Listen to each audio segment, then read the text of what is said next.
Hello and welcome in geography class. हम लोग कल चर्चा कर रहे थे मानव भूगोल की परिभाषा, प्रकृति और विषय क्षेत्र पर। उसके अंतर्गत हम लोगों ने ये जाना था कि मानव भूगोल क्या है। मानव भूगोल को यदि हम साधारण से शब्दों के अंदर परिभाषित करते हैं या उसका विषय क्षेत्र भी देखते हैं तो वो हमें बिल्कुल स्पष्ट हो जाता है। वो इस प्रकार से कि मानव और वातावरण के मध्य जो अंतर संबंध और अंतर प्रक्रियाएं हैं उनका अध्ययन ही मानव भूगोल के अंतर्गत किया जाता है। यानी कि मानव भूगोल के अंतर्गत हम मनुष्य और वातावरण के मध्य जो भी अंतर संबंध और अंतर प्रक्रियाएं हैं हम उसका अध्ययन करते हैं। अब इसके बाद बात यह आती है कि मानव भूगोल के सिद्धांत क्या होंगे।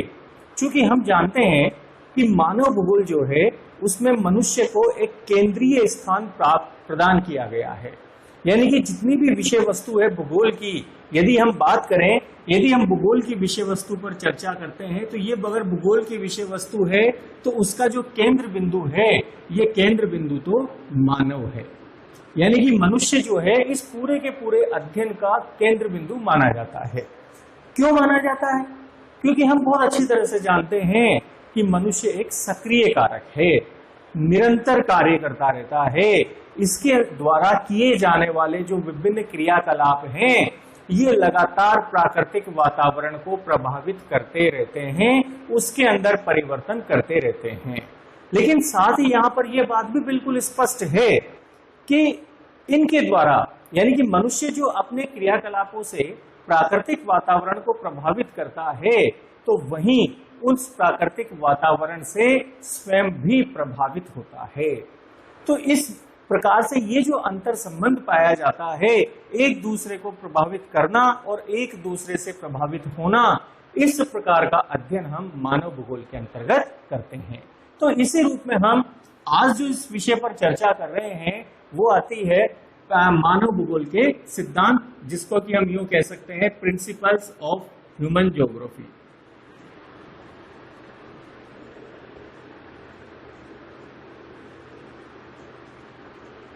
अब ये जो मानव भूगोल के सिद्धांत हैं ये लगातार बदलते रहे हैं, क्योंकि जैसे जैसे विषय का विकास होता चला जाता है उसके अंदर कई प्रकार की नई नई जानकारियां जुड़ती हुई चली जाती हैं। तो यदि हम सामान्य तौर पर बात करते हैं तो मानव भूगोल के सिद्धांतों को हम तीन बड़े भागों के अंदर बांट करके बात करते हैं। यानी कि यदि हम देखते हैं तो मानव भूगोल के जो सिद्धांत हैं उन सिद्धांतों को हम तीन बड़े भागों के अंदर बांटते हैं। पहला तो आता है, उसको हम कहते हैं क्रियाशीलता का सिद्धांत, प्रिंसिपल ऑफ एक्टिविज्म। पहला सिद्धांत तो कहलाता है क्रियाशीलता का सिद्धांत। दूसरा जो सिद्धांत आता है वो कहलाता है पार्थिव एकता का सिद्धांत।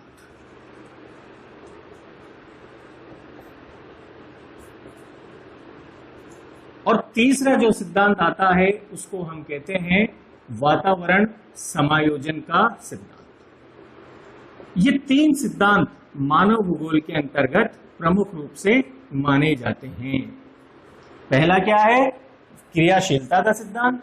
दूसरा क्या है? पार्थिव एकता का सिद्धांत। और तीसरा क्या है? वातावरण समायोजन का सिद्धांत। ये तीन सिद्धांत ही इस मानव भूगोल के सिद्धांत के रूप में जाने जाते हैं। अब अगर हम बात करें तो हम इन पर एक एक से विस्तार से चर्चा करते हैं। तो सबसे पहले हम बात करते हैं इस क्रियाशीलता के सिद्धांत पर, यानी कि प्रिंसिपल ऑफ एक्टिविज्म, क्रियाशीलता। इसके ऊपर अब हम विस्तार से चर्चा करते हैं। तो सबसे पहले तो हमें ये देखना होगा कि ये क्रियाशीलता क्या है। यदि हम किस क्रियाशीलता के ऊपर बात करें तो हम अगर अपने चारों ओर आंखें दौड़ाते हैं, अपने मस्तिष्क को खुला रखते हैं और थोड़ा सा भी सोचते हैं तो हमें ये बिल्कुल स्पष्ट तौर पर अनुभव हो जाता है कि हमारे चारों ओर, जिसमें हम स्वयं भी शामिल हैं, वहां पर विद्यमान प्रत्येक वस्तु, चाहे वो सजीव हो या निर्जीव हो, जिसको कि हम कह सकते हैं कि वो जड़ हो या चेतन हो, सभी वस्तुएं, सभी पदार्थ निरंतर परिवर्तनशील हैं। उनके अंदर लगातार क्षण प्रतिक्षण परिवर्तन हो रहा है। तो ये जो परिवर्तन है, इस परिवर्तन को ही हम क्रियाशीलता के अंतर्गत शामिल करते हैं। यानी कि इस पृथ्वी पर यदि हम बात करें तो हमें जो भी हमारे चारों ओर दिखाई देता है, जिसमें हम स्वयं भी शामिल होते हैं, मनुष्य हो या प्राकृतिक वातावरण हो, चाहे वस्तुएं सजीव हो या निर्जीव हो, जिसको हम जड़ या चेतन के रूप में भी कह सकते हैं, ये सभी वस्तुएं क्षण प्रतिक्षण बदलती रहती है, परिवर्तन होता रहता है इन सभी तथ्यों में। तो हम यहां पर यह बात कह सकते हैं कि इस पूरी की पूरी पृथ्वी पर कोई भी वस्तु स्थायी नहीं है, हर एक में क्षण प्रतिक्षण परिवर्तन होता है, और ये जो परिवर्तन की प्रक्रिया है ये निरंतर चलती रहती है, और इस परिवर्तन की प्रक्रिया को ही हम क्रियाशीलता का सिद्धांत कहते हैं। ब्रूम्स, जो कि एक प्रमुख मानव भूगोलवेत्ता थे, उन्होंने तो ये बात कही है कि इस पूरे पृथ्वी पर, पूरे विश्व के अंदर प्रत्येक वस्तु या तो घट रही है या बढ़ रही है, वास्तव में स्थायी कुछ भी नहीं है। यानी कि जो भी वस्तु यहां पर विद्यमान हो, वो चाहे छोटी हो या बड़ी हो, सजीव हो या निर्जीव हो, सभी में परिवर्तन लगातार हो रहा है। वो क्षण प्रतिक्षण या तो छोटे हो रहे हैं या बड़े हो रहे हैं। स्थायित्व नाम की स्थायित्व जो शब्द है वो हम इस प्राकृतिक वातावरण के अंतर्गत हम कतई शामिल नहीं कर सकते हैं। ये हम कह सकते हैं कि यानी कि यहाँ पर प्रत्येक पदार्थ, वस्तु, सजीव, निर्जीव, सभी कुछ, वो सब क्या है, निरंतर क्रियाशील हैं, एक्टिव हैं, जिसके कारण से उनमें परिवर्तन होता रहता है। अब यदि हम बात करें तो हम यहाँ पर यह भी कह सकते हैं कि ये कैसे होता है। यानी कि अगर हम देखें तो उत्पत्ति के साथ साथ हम बात करते हैं विकास, और विकास के साथ साथ हम बात करते हैं समाप्ति। तो उत्पत्ति, विकास और समाप्ति, ये प्रक्रिया हमें इस धरातल पर दिखाई देती है। यानी कि प्रत्येक वस्तु जो भी यहाँ पर उत्पन्न हुई है, वो उसका धीरे धीरे समयानुसार विकास होता है, और उसके साथ साथ फिर बाद में वो समाप्त भी हो जाती है। यानी कि यहां से लेकर के यहां तक हर क्षण उसमें परिवर्तन होता रहता है।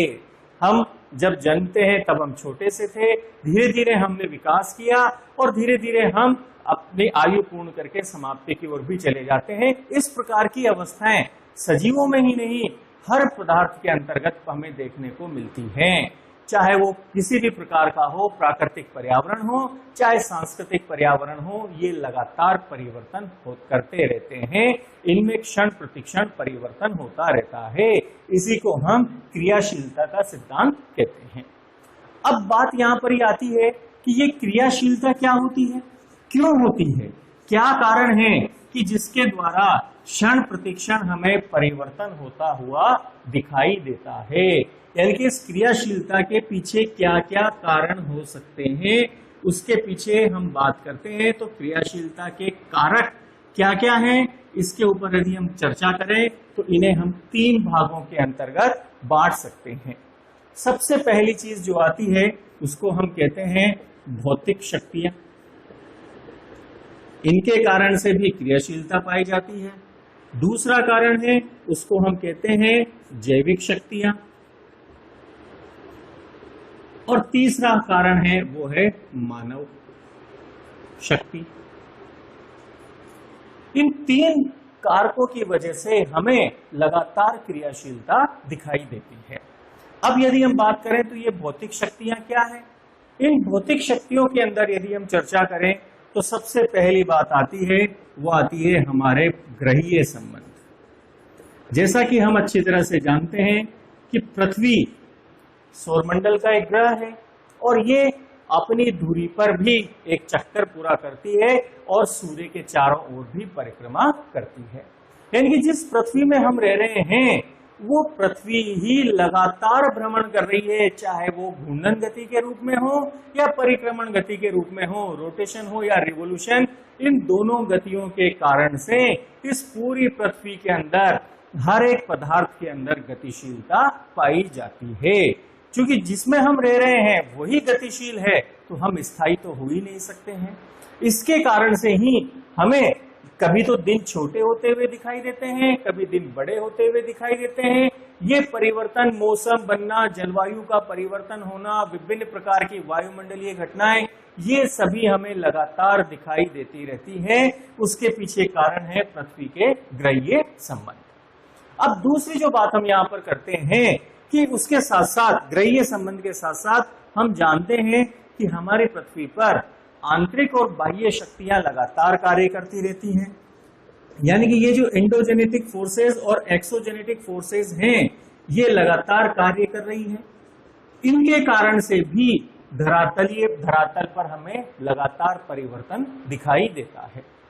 आंतरिक शक्तियां धरातल के आंतरिक भाग में कार्य करती हैं और बाह्य शक्तियां धरातल के बाहरी भाग पर कार्य कर रही हैं। और हमें जो भी कुछ आज यहाँ पर दिखाई दे रहा है, ये इन दोनों शक्तियों के संघर्ष का ही परिणाम होता है। जहां पर आंतरिक शक्तियां अधिक प्रभावी होती हैं, वहां पर विषमताएं हमें अधिक दिखाई देती हैं, और जहां पर बाह्य शक्तियां अधिक प्रभावी होती हैं, वहां पर हमें समानताएं अधिक दिखाई देती हैं। लेकिन कुल मिलाकर के हम ये कह सकते हैं कि इन दोनों शक्तियों की निरंतर क्रियाशीलता के कारण से इस धरातल पर लगातार परिवर्तन होता रहता है। तीसरा जो बात आती है वो आता है सौर ऊर्जा। हम जानते हैं हमारी ऊर्जा का प्रमुख स्रोत क्या है? सूर्य। सूर्य से जो हमें ऊर्जा प्राप्त होती है, इस ऊर्जा के कारण से पूरे जीवन समुदाय को, इस पृथ्वी को ऊर्जा प्राप्त हो रही है, जिससे वायुमंडल भी सजीव रहता है और निरंतर क्रियाशील रहता है, और इसके कारण से भी हमें परिवर्तन होता हुआ दिखाई देता है। इसी के साथ अगली जो बात आती है वो आता है गुरुत्वाकर्षण शक्ति। ये जो गुरुत्वाकर्षण शक्ति है, ये संतुलन बनाए रखने का प्रयास करती है। सौर शक्ति जो है वो विषमताएं उत्पन्न करती है, तो गुरुत्वाकर्षण शक्ति जो है वो संतुलन बनाए रखने का प्रयास करती है। इसीलिए ब्रुन्स ने, जो कि महत्वपूर्ण भी है उनका एक कथन, कि उन्होंने सौर ऊर्जा को तो मूर्ख शक्ति और गुरुत्वाकर्षण शक्ति को उन्होंने बुद्धिमान शक्ति के रूप में भी बतलाया है। तो यहाँ पर हम कह सकते हैं कि इन भौतिक शक्तियों के अंदर इन चार कारकों के द्वारा धरातल पर लगातार परिवर्तन होता रहता है। एक तो है पृथ्वी के ग्रहीय संबंध, दूसरा है आंतरिक या बाह्य शक्तियां, तीसरा है सौर ऊर्जा, और चौथा है गुरुत्वाकर्षण। इन चारों के सम्मिलित रूप में, यानी इन भौतिक शक्तियों से हमें क्रियाशीलता दिखलाई देती है। अब उसी के साथ साथ नेक्स्ट जो बात आती है वो आता है जैविक शक्ति। जैविक शक्ति के अंदर समस्त प्रकार का जो जीव संपदा है, मनुष्य के अतिरिक्त समस्त प्रकार की जीव संपदा, यानी कि जो वनस्पति है और जितने भी जीव जंतु हैं, वो सब इसमें शामिल हैं। इन सभी के अंदर भी हमें क्षण प्रतिक्षण परिवर्तन होता दिखाई देता है। यानी कि अगर हम बात करें, हर प्रकार की गतिविधियां लगातार चल रही हैं। इनके द्वारा अपक्षय भी होता है, इनके द्वारा अपर्दन की क्रिया को भी प्रोत्साहन मिलता है। ये सभी लगातार रूप में कार्य करने से जैविक शक्तियों के द्वारा भी क्रियाशीलता को प्रभावित किया जाता है, जिसके कारण से हमें भी क्रियाशीलता दिखाई देती है। तीसरा और सबसे महत्वपूर्ण कारक आ गया मानव। जैसा कि हम जानते हैं कि क्या मानव कभी निष्क्रिय हो सकता है? नहीं हो सकता। मानव लगातार कार्य करता रहता है। मानव के लिए तो ये कहा जाता है कि ये निष्क्रिय तो तभी हो सकता है जब इसे प्रकृति क्या कर दे? निष्प्राण कर दे। वरना ये जब तक जीवित रहता है तब तक क्षण प्रतिक्षण कुछ न कुछ तो करता ही रहता है। क्यों? क्योंकि मानव क्या है? बुद्धिशील प्राणी है। वो प्राकृतिक वातावरण को एज इट इज एक्सेप्ट नहीं करता है। वो इस प्राकृतिक वातावरण में लगातार परिवर्तन करता रहता है। और प्राचीन काल से लेकर के हम देखते हैं तो वर्तमान तक हम आ जाएं तो हमें इस पूरे इतिहास की जो हमारी विकास यात्रा है, ये पूरी की पूरी क्या है? मानव के द्वारा परिवर्तन करने की क्षमता के ऊपर ही विस्तार से चर्चा करती है। तो मनुष्य ने लगातार अपने क्रियाकलापों के द्वारा इस धरातल पर परिवर्तन किया है, जिसके कारण से क्या होता है? क्रियाशीलता उत्पन्न होती है। और क्रियाशीलता का अर्थ क्या हो गया कि सभी लगातार क्या होते हैं? परिवर्तन होता रहता है। तो इस प्रकार पहले इस सिद्धांत के अंदर क्रियाशीलता का जो सिद्धांत है वो क्या स्पष्ट करता है? वो यही कि इस धरातल पर सभी प्रकार के पदार्थ वो निरंतर परिवर्तनशील हैं। इसीलिए जब भी हम अध्ययन करें, हमारे अध्ययन का दृष्टिकोण परिवर्तनशील होना चाहिए। जड़ नहीं होना चाहिए, समय के अनुसार परिवर्तन इनमें होता रहना चाहिए, हमें उसी दृष्टिकोण से हमारा अध्ययन करना चाहिए। तो ये तो बात हुई पहले सिद्धांत की, जिसको कि हम कहते हैं क्रियाशीलता का सिद्धांत। अब उसके बाद जो दूसरे सिद्धांत हैं उन पर हम चर्चा करते हैं, और उन पर हम चर्चा अपनी अगली क्लास के अंदर करेंगे। आप इसी प्रकार बने रहिए। थैंक्स।